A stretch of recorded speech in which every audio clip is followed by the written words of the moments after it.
नमस्कार। रिकॉन में आपका एक बार फिर से स्वागत है। आज हम आपको बताने जा रहे हैं कि इलेक्ट्रॉनिक्स में किस तरीके से हम लोग वर्किंग कर सकते हैं, उसमें क्या-क्या वर्किंग होती है, किस तरीके से उसमें काम होते हैं। ठीक है? तो हम स्टार्ट करते हैं पहले परचेज से। बेसिकली इलेक्ट्रॉनिक्स में क्या होता है कि उसमें मेन जो आपका होता है आईएमईआई नंबर और सीरियल नंबर के थ्रू उसमें सारी वर्किंग होती है। तो हम लोगों ने इसमें जो वर्किंग बनाई है, जैसे मैं आपको पहले मास्टर में दिखाता हूँ कि आइटम मास्टर जब हम बनाते हैं, तो आइटम मास्टर के अंदर हम लोगों ने डिफाइन किया होता है। कोई भी एक हम जैसे मोबाइल हमने लिया, इसके अंदर हमने सारी डिटेल डाल दी इसकी। जिस तरीके से आपको आइटम नेम डालना है, उसका ब्रांड डालना है, कौन से ब्रांड का वो आइटम है, एसेसरीज है या किसी कंपनी का मोबाइल है या जो भी चीज़ है। यहाँ पर हम लोग एक डिफ़ॉल्ट करके हमारा ऑप्शन आता है, जिसमें अगर तो आपका मोबाइल नंबर जिसमें आपको सीरियल नंबर यूज़ करना है, अगर एसेसरीज नहीं है वो आइटम, तो आप यहाँ पर उसको सीरियल में लेंगे, ठीक है? अदरवाइज़ आपका ये स्टैंडर्ड रहेगा। अगर आपका एसेसरीज वगैरह है, तो ये स्टैंडर्ड रहेगा, राइट? तो अब आ जाते हैं हम परचेज़ में। परचेज़ के लिए आप F3 दबा सकते हैं या इस आइकन पे क्लिक करेंगे। हमने अपना बायर सेलेक्ट किया, किससे हम बाय कर रहे हैं। के बाद हमने यहाँ पर मोबाइल बिल नंबर डाला। पार्टी का बिल नंबर आप यहाँ पे डालेंगे और ये पार्टी की बिल की डेट है। जो पार्टी के बिल में जो डेट डली हुई है वो डेट आपकी यहाँ पर आएगी। इसके बाद आपने यहाँ पर उसका टैक्स वो अपने आप उठाएगा, आईजीएसटी है या एसजीएसटी है। फिर आप यहाँ पर कोई भी आइटम सेलेक्ट कीजिए, जैसे हमने लिया। इसके बाद देखिए आपको यहाँ पर ये आईएमईआई नंबर पूछा है इसका। सपोज कीजिए इसका जो आईएमईआई नंबर है, ये नंबर है। आपके पास कितनी क्वांटिटी आई? 10 पीस आए आपके पास। अब इलेक्ट्रॉनिक्स में क्या होता है कि मैक्सिमम जब भी आपके पास परचेज होती है, तो आईएमईआई नंबर जो है सीरियल्स में होते हैं। जो लास्ट के डिजिट होते हैं उनके, वो कंटिन्यूटी में होते हैं। तो अगर तो आपके सीरियल नंबर कंटिन्यूटी में है, तो ये आपके सीरियल नंबर ओके है। अगर आप यहाँ पर आपने बोला कि 20, 21, 22, 23 यहाँ तक मेरे सीरियल नंबर ठीक है, इसके बाद ये वाला सीरियल नंबर मेरा चेंज हो रहा है, तो आपने यहाँ पर F2 किया और आपने यहाँ पर इसका सीरियल नंबर चेंज कर दिया। सपोज कीजिए आपका 250 हो गया, यहाँ से आपने यहाँ पर F6 प्रेस किया, आगे वाले नंबर आपके उस सीरियल नंबर से आगे कंटिन्यूटी में चेंज हो जाएंगे। और यही आईएमईआई नंबर आपको इसके बारकोड में अगर कॉपी करने हैं, तो यहाँ पर हमने दिया हुआ है press F7 to copy column. तो आपने यहीं पर इसको F7 प्रेस किया, तो वो सारे IMEI number as it is आपके बारकोड में भी कॉपी हो गए और आपने इसको ओके किया। देन आपने डाला इसका एमआरपी कितना है, सोच कीजिए 1200 रुपये एमआरपी है। ये मेरा परचेज रेट है और ये मेरा 1000 रुपीज सेलिंग रेट है। Then enter. तो ये क्या करेगा, जितनी भी क्वांटिटी आपने डाली है वो आईएमईआई नंबर के हिसाब से एक एक क्वांटिटी ऑटोमेटिकली उसकी ले लेगा। अब आपने इसको सेव कर दिया। अब एक आइटम हम यहाँ पर स्टैंडर्ड का लेते हैं, जैसे एसेसरीज या कोई भी ऐसी चीज है, मोबाइल एसेसरीज है या आपकी कोई इलेक्ट्रॉनिक एसेसरीज है, तो हम एक आइटम वो भी लेके दिखा देते हैं आपको। सपोज कीजिए हमने ये वाला आइटम लिया। अब इसको मैं आपको F3 एडिट करके एक बार दिखा दे रहा हूँ कि इसमें हमारा जो डिफॉल्ट में है टाइप, इसका सीरियल नंबर में नहीं रहेगा, स्टैंडर्ड में रहेगा। तो हमने इसको स्टैंडर्ड किया, देन सेव किया। अब जिसको मैंने एंटर मारा, इसका हम बारकोड भी डाल देंगे क्योंकि बारकोड वाइज हमने इसकी वर्किंग की हुई है। तो हम इसका बारकोड नंबर, कोई अगर बारकोड नंबर है तो बारकोड नंबर डालेंगे। देन इसका आइटम हम सेलेक्ट करेंगे, सीरियल नंबर में हम कुछ भी डाल देंगे, या आप कोई लॉट नंबर या कोई और चीज उसमें डालना चाहते हैं तो वो डिफाइन कर सकते हैं। आपने क्वांटिटी डाल दी, 10 क्वांटिटी, एमआरपी डाल दिया, उसका परचेज रेट डाल दिया, देन आपने बोला सेलिंग रेट, तो मेरा 800 सेलिंग रेट मैंने डाल दिया, देन एंटर एंटर। तो जब आपका उसमें ऑप्शन टाइप में स्टैंडर्ड रहेगा, तो आपका ये आईएमईआई नंबर को कंटिन्यूटी में नहीं लेगा, वो सिंगल उसमें ही लेगा, उसको सिंगल आइडेंटिटी के थ्रू ही लेगा। तो आपने इसको सेव कर दिया। क्योंकि हमने बिल को दोबारा चेंज किया है, तो इसने आपको पूछा ओल्ड वैल्यू और न्यू वैल्यू, आपके बिल की वैल्यू चेंज हुई है, तो इसको सेव करना है नहीं करना है, हम इसको यस करेंगे। इसी में हम बारकोड प्रिंट करने की फैसिलिटी भी देते हैं। अगर आप सॉफ्टवेयर के थ्रू बारकोड जनरेट करते हैं, जैसे आईएमईआई नंबर वाले बारकोड तो आपके ऑटोमेटिक जनरेट रहेंगे। अगर आपको जैसे एसेसरीज है या कोई ऐसा आइटम है जिसमें बारकोड नहीं आता है, वो आप सॉफ्टवेयर के थ्रू अगर जनरेट करना चाहते हैं, तो यहाँ से आप बारकोड भी जनरेट कर सकते हैं। यहाँ से हम वो आइटम हटा देंगे जिसका हमें बारकोड नहीं लेना है, वो हम डिलीट कर देंगे सारे, और जिसका हमें बारकोड लेना है इसको आपने ओके किया। कितनी क्वांटिटी आपको प्रिंट निकालनी है, क्वांटिटी डिफाइन कर देंगे और यहाँ से आप इसको प्रिंट कर देंगे तो आपका बारकोड लेवल भी प्रिंट हो जाएगा। ठीक है सर। अब आते हैं हम इसके स्टॉक पे।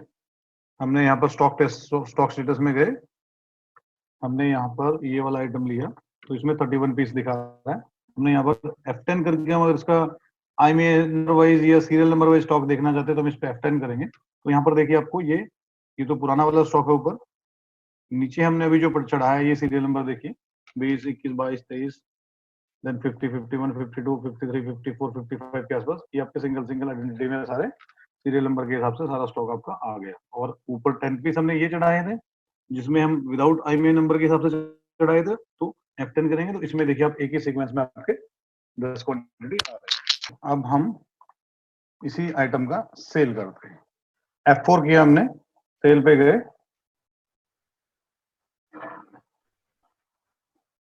यहाँ पर हमने कस्टमर सेलेक्ट किया, किस कस्टमर को हम बिलिंग कर रहे हैं। अगर कैश कस्टमर है तो आप कैश सेलेक्ट करेंगे, अगर कोई पर्टिकुलर कस्टमर है जिसको आप होलसेल बिलिंग कर रहे हैं या क्रेडिट बिलिंग कर रहे हैं तो आप उसका नाम सेलेक्ट करेंगे। आपने एंटर मारा, यहाँ पर उसका टैक्सेशन लिया आपने, SGST है या IGST है। अगर आपका पार्टी के अंदर GST नंबर डला होगा तो वो ऑटोमेटिकली ही आपके GST नंबर से उसको कोरिलेट करके SGST और IGST सेलेक्ट कर लेता है।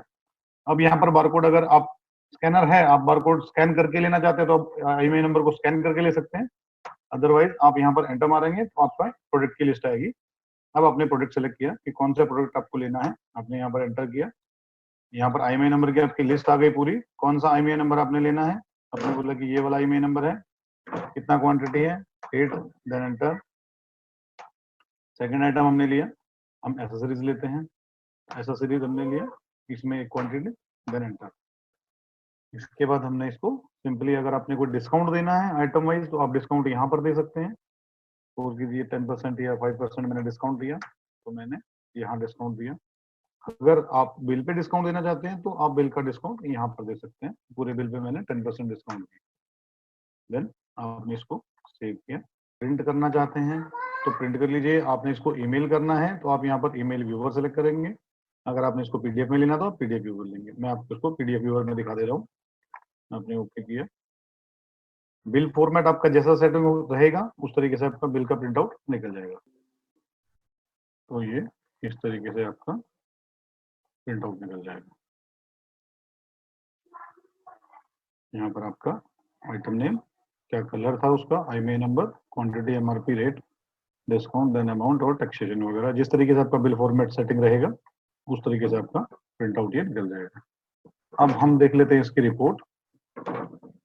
अगर आपको IMEI नंबर के थ्रू इसकी रिपोर्टिंग्स देखनी है तो हम इन्वेंट्री में जाएंगे, इन्वेंट्री में स्टॉक रिपोर्ट में क्लोजिंग स्टॉक रिपोर्ट, यहाँ पर हमने इसको शो रिपोर्ट सेटिंग किया और इसको हमने बैच वाइज कर दिया और हमने इसको क्लोज। पर्टिकुलर आइटम की देख लेते हैं।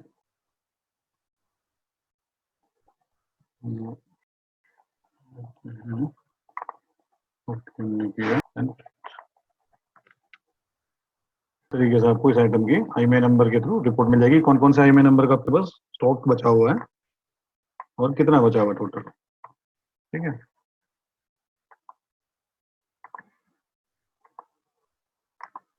इसके अलावा फिर आप इसकी सारी रिपोर्टिंग्स, इन्वेंट्री की रिपोर्ट अगर आपने देखनी है तो आप सारी यहाँ पर स्टॉक की रिपोर्ट, स्टॉक की वैल्यूएशन रिपोर्ट और उसकी कुछ और रिपोर्ट्स हैं, detail report.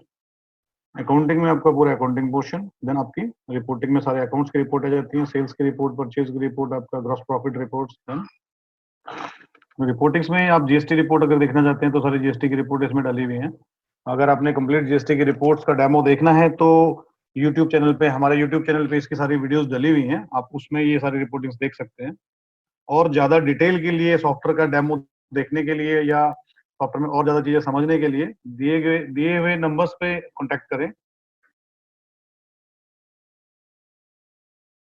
Closing stock report में आप जाएंगे, यहाँ पर अगर पर्टिकुलर आइटम की देखने तो अपने आइटम यहाँ पे टैग कर लेना, ये तो आपको पता ही है।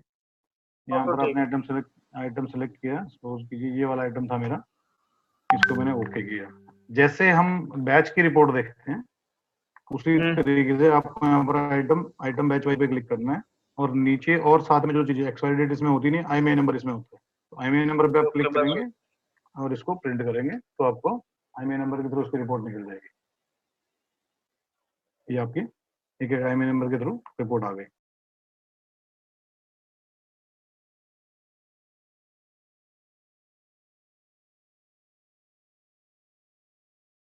यहाँ पर अगर रिटेल काउंटर है तो आप सीरीज के अंदर ही उसका कैलकुलेशन लगा सकते हैं। यहाँ पर आपने उसको कैलकुलेशन डिफाइन कर दी सेल के अंदर कि मेरा अगर रिटेल काउंटर है तो 2 नंबर कैलकुलेशन रहेगी, tax including in cell rate. तो अगर जब हम यहाँ पे बिलिंग करेंगे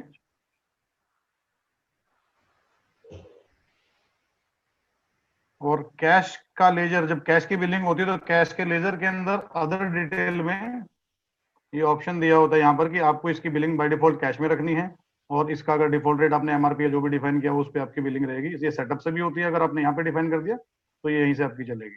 ठीक है, अब आपने यहाँ पे कैश पे एंटर मारा तो ऑटोमेटिकली देखिए इसने कैश ले लिया ऊपर। अब जब आप बिलिंग करेंगे तो ये इंक्लूडिंग टैक्स ही आपकी कैलकुलेशन उठाएगा, ये इंक्लूडिंग टैक्स चल रही है। ठीक है, और अगर इसी को हम एक्सक्लूडिंग करते हैं तो हमने सीरीज मास्टर के अंदर अपना 1 नंबर कैलकुलेशन लगा देनी है। तो वो आपका होलसेलर्स के लिए जिस तरीके से काम करती है कि टैक्स आपका रेट के ऊपर कैलकुलेट होता है, तो यहाँ पर अगर सीरीज में हम इसमें 1 नंबर कैलकुलेशन लगा देते हैं।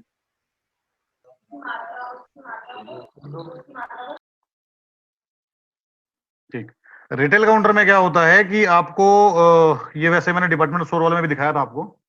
रिटेल काउंटर वाले में क्या होता है कि जब पेमेंट मेथड में आपको ऑप्शन पूछता है कि किसी के पास क्रेडिट कार्ड मशीन भी लगी होती है, कोई पेटीएम भी यूज कर रहा होता है या कोई और मेथड यूज कर रहा होता है, तो उसके लिए हम यहाँ से सेटअप में पेमेंट मेथड अपना ऑन कर लेंगे।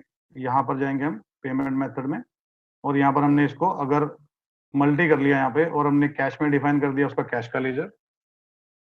जैसे हमने बोला कि कैश वाले में तो आपका कैश रहेगा। क्रेडिट कार्ड हमने एक बना लिया कि कोई भी बैंक अगर हमारा क्रेडिट कार्ड है तो हमने यहाँ पर F2 किया और CCHDFC बैंक, इसको आप चाहें तो डायरेक्टली बैंक अकाउंट में ले सकते हैं और बैंक अकाउंट आपने इसको सेव कर दिया HDFC। यहाँ पर इसका क्रेडिट कार्ड में अगर चार्जेस कोई कस्टमर चार्ज करता है उससे तो आप यहाँ पर चार्जेस भी उससे डाल सकते हैं यहाँ पे कि 2% आप उससे एक्स्ट्रा लेते हैं या 3% लेते हैं, 1% लेते हैं। ठीक है, इसके अलावा कोई और अगर आपने डालना है कि पेटीएम है या और कुछ चीजें तो आप यहाँ पर उसको दूसरा टिक करेंगे और यहाँ पर आप वो ऑप्शन एक लेजर बना के उसको डिफाइन कर सकते हैं। राइट, और यहाँ पर एक ऑप्शन और आता है ब्लैंक अमाउंट अलाउड और नॉट अलाउड। इसमें क्या होता है कि कई बार क्या होता है कैश कस्टमर आता है, अब उसने बोला कि भाई 10,000 का मोबाइल लिया, जानकार कस्टमर है हमारा, तो हमने क्या किया कि 5,000 रुपये वो कैश दे गया, उसने बोला जी 5,000 रुपये आप अकाउंट में लिख लो, मैं आपको बाद में दे दूंगा। तो ब्लैंक अमाउंट इसमें हम अलाउड यस रखेंगे तो उस केस में क्या करेगा ये कि जब हम पेमेंट रिसीव करेंगे तो नीचे का हमारा ऑप्शन आएगा पेमेंट मेथड के अंदर कि आपको आउटस्टैंडिंग बाकी जो बचा है 5,000 अगर हमने कैश लिया, 10,000 का इनवाइस है तो 5,000 आपको किसके अकाउंट में खड़े करने हैं, तो उसके अकाउंट में वहां पर नीचे हम F1 करके सेलेक्ट करेंगे वो लेजर, तो उसके अकाउंट में वो 5,000 रुपए क्रेडिट में खड़े हो जाएंगे, आउटस्टैंडिंग खड़ा हो जाएगा। तो दोनों चीजें मैं आपको दिखा दे रहा हूँ। सपोज कीजिए यहाँ पर हमने कोई भी एक आइटम लिया, तो जब आप इसको सेव करेंगे तो आपको ये पूछेगा पेमेंट आप किस मोड में ले रहे हैं। कैश अगर आप ले रहे हैं तो आपने सपोज कीजिए 2 ऑप्शन मैं आपको दिखा दे रहा हूँ। एक तो रिफंड वाला, सपोज कीजिए 3,000 रुपीज आपको कैश दिया, जैसे ही आप एंटर मारेंगे तो यहाँ पर देखिए आपको ये रिफंड वैल्यू दिखाता है कि कितने आपको रिफंड करनी है। ठीक है, अगर सपोज कीजिए इसने मेरे को 1,000 रुपया कैश दिया, ये बोलता है सर 1,000 रुपया मेरे से कैश ले लीजिए, 1,000 रुपया मेरा कार्ड से ले लीजिए, बाकी मेरे अकाउंट में आप पैसा आउटस्टैंडिंग में खड़ा कर दीजिए, तो 760 रुपये बचा। तो यहाँ पर डबल क्लिक आप करेंगे नेम के कॉलम पे या F1 करेंगे प्रेस, तो आपके लेजर विंडो खुल जाएगी। किस कस्टमर के नाम से आपने किस कस्टमर के अकाउंट में पैसा खड़ा करना है, आपने वहां पर इंटर मारा और आपने इसको सेव कर दिया। एक मेथड तो आपका ये है मल्टी पेमेंट मेथड। इसमें जो ये वाला मैंने ऑप्शन टिक किया था आपके लिए पेमेंट मेथड, ये वाला ऑप्शन अगर आपका ये टिक नहीं रहेगा, नो रहेगा, तभी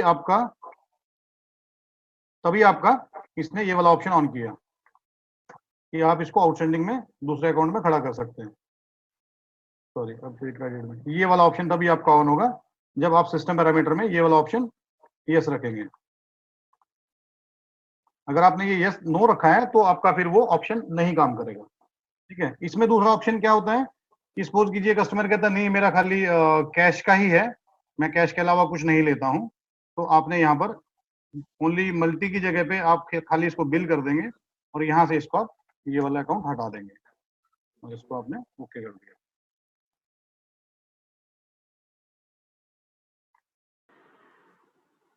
और यहाँ पर हमने कोई भी एक आइटम ले लिया।